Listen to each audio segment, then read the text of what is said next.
Bueno, para continuar con este seminario, ahora vamos a tener una oración. Padre nuestro que estás en los cielos, santificado sea tu nombre, Señor. Por favor, ayúdanos a seguir con este seminario y que todo sea de tu agrado, Señor. En el nombre de Jesús, amén. Ahora vamos a hablar de la clave número 5.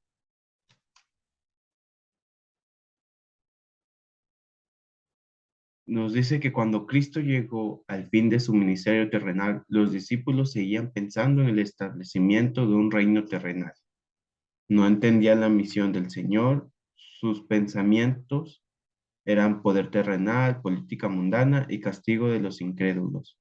Una madre ya había pedido cargos para sus hijos, debate entre ellos, y cuál era su lugar en el reino. Jesús dijo, vuestra casa os será dejada, dejada desierta. La declaración desconcertó a los discípulos. No se podía o no podía haber un Israel restaurado sin templo. ¿Habían oído bien? ¿Israel sin templo?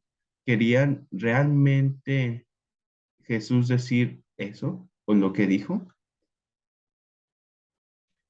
Esto es lo que nos dice con respecto al templo de Jerusalén. La siguiente declaración debe de haberlos desconcertado. Estamos hablando de los discípulos, porque decía, no quedará aquí piedra sobre piedra.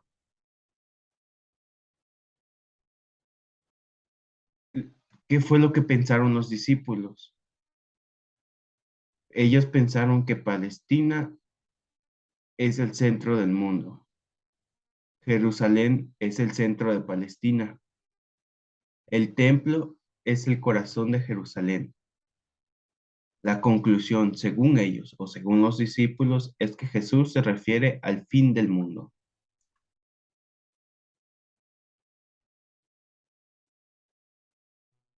Al sentarse, le preguntaron a Jesús, ¿cuándo esas cosas gigantescas piedras serán derribadas? ¿Cuándo sería desolado el templo? Querían saber cuándo sucederían estas cosas, cuándo terminará el último siglo de esta tierra y qué señales habrá del fin. ¿Cuál fue la respuesta de Jesús? Esta se halla en Mateo 24, Marcos 13 y Lucas 21. Es una brillante respuesta a su pregunta. Describió la destrucción del pueblo y el fin del mundo con las mismas palabras. La destrucción del templo era una miniatura del fin del mundo. Las señales de uno de estos también eran las señales del otro. El sermón del primer monte que lo encontramos en Mateo 24, en la primera parte, que son los versículos del 4 al 14, nos dice que la historia registrada, que cada uno de los eventos se cumplió en las 3 décadas que mediaron entre la profecía de Jesús y la caída de Jerusalén en el año 70 antes de Cristo. Pero tiene un doble significado. Jesús declaró que en su primera predicción no indicaba el fin de todas las cosas.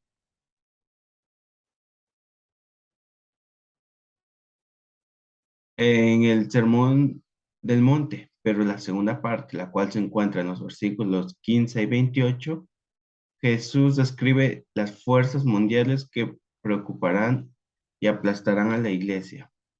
En los versículos 23 al 28, los peligros de corrupción debido a las falsas doctrinas elaboradas dentro de nuestra iglesia.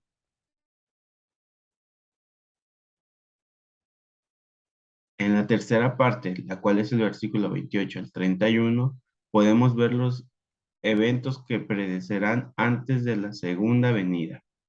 Describe el fin. Hay señales en el sol, la luna y las estrellas. El cielo, la tierra y el mar son sacudidos. Los hombres mueren desesperados. Se ve el cielo, la gloria y la aparición de Cristo. Y por conclusión, o a la conclusión que llegamos, se encuentra en Mateo 24, 32 y al 51 y en el capítulo 27, 25, perdón. Es una aplicación del mensaje de la vida de los discípulos. Es la parábola de la higuera. Podemos encontrar ilustración del diluvio, la palabra del mayordomo fiel, las 10 vírgenes, los talentos, la separación de las ovejas de las cabras en el juicio y el fuego purificador que limpiará el mundo del pecado y los pecadores.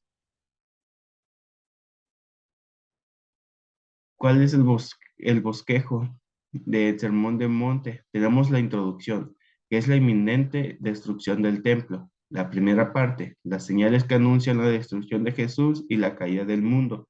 La parte 2, los fieles atacados desde el exterior por el mundo y desde el interior por las falsas doctrinas. Y la apostasía. La parte 3, el regreso de Cristo para silenciar los aposilios y recibir a los fieles. Conclusión, la aplicación personal y el llamado. En la parte 1, era el temor de los olivos la primera descripción acerca de la caída de Jerusalén y del fin del mundo. Lejos de eso, Jesús deja claro que estaba diciendo algo que ya exponía el profeta Daniel. En Mateos 24:15, donde se menciona la abominación desoladora, es una alusión a Daniel 9. El sermón profético de los olivos se basa claramente en el libro de Daniel. Jesús lo dijo y aconsejó a sus oyentes a entender este hecho. En la parte 2 nos menciona, nos hemos preguntado por qué Mateo, Marcos y Lucas registran fielmente el sermón de los olivos y Juan lo omite en todo su evangelio. ¿Cómo podría Juan ignorar este sermón extraordinario sobre las señales del fin del mundo y la segunda venida de su amado Salvador Jesús? Por supuesto que Juan no ignoró esto. Una vez, una vez se dedica uno o dos apóstoles a ese sermón. Le dedicó un libro entero, el cual es el Apocalipsis. En la parte 2, que es la continuación, en Apocalipsis 1 y 7, está la clave de esta conexión. A través de 22 capítulos pinta dramáticos cuadros apocalípticos, bosqueja la historia de la iglesia desde su comienzo hasta el día que se pronuncia el juicio sobre los impíos y los justos que estarán seguros para siempre en su hogar eterno. En la parte 3, la explicación del Apocalipsis es una expansión del libro de Daniel. En Apocalipsis 12 aparece el monstruo de 10 cuernos que alcanzaba las estrellas y las arrojaba a la tierra. Persigue y echa la verdad por tierra durante 1260 años y devasta al pueblo de Dios. Esto recordemos que Daniel ya lo había dicho. En la parte 3, que sigue siendo continuación, que encontramos en Apocalipsis 13, un monstruo de 10 cuernos profiere extremas blasfemias, y persigue al pueblo de Dios. Daniel ya lo había dicho antes. Los gemelos apocalípticos escriben el mismo mensaje, respiran la misma inspiración, comparten los mismos temas, exploran el mismo gran conflicto entre Cristo y Satanás y describen la misma victoria de Cristo y sus seguidores. La estructura del libro de Apocalipsis es paralela a los del Sermón de los Olivos. Aquí vamos a ver un poco de su estructura. La introducción la entendemos en Mateo 23:34 y 24:3. La parte 1, la parte 2, la parte 3 y la conclusión, las cuales ya mencionamos hace un momento. ¿Y cuál es la introducción? O sea, ¿cuál es la estructura paralela en el Apocalipsis? Esta la encontramos en Apocalipsis del 1 al 5. Está la introducción y el marco. Luego están las señales de los tiempos, los fieles son atacados, el regreso del Señor y la apelación personal. El Apocalipsis es una expansión del Sermón de los Olivos de Jesús y ese sermón se basa en Daniel. Entender el Apocalipsis significa entender las dos primeras presentaciones. Esta es la llave número 5. Hagamos un repaso de lo que dijo Daniel en el capítulo 22 y en el capítulo 7, los imperios de la profecía. Lo primero que podemos encontrar es la cabeza de oro que representa Babilonia, el pecho y los brazos de plata que representan Medo-Persia, el vientre y los muslos de bronce que representan a Grecia, las piernas de hierro, Roma, y los pies de hierro y barro representa a Europa dividida.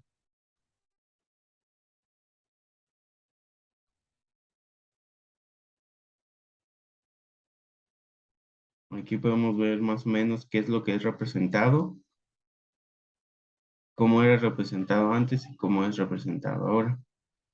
Después tenemos al cuerno pequeño.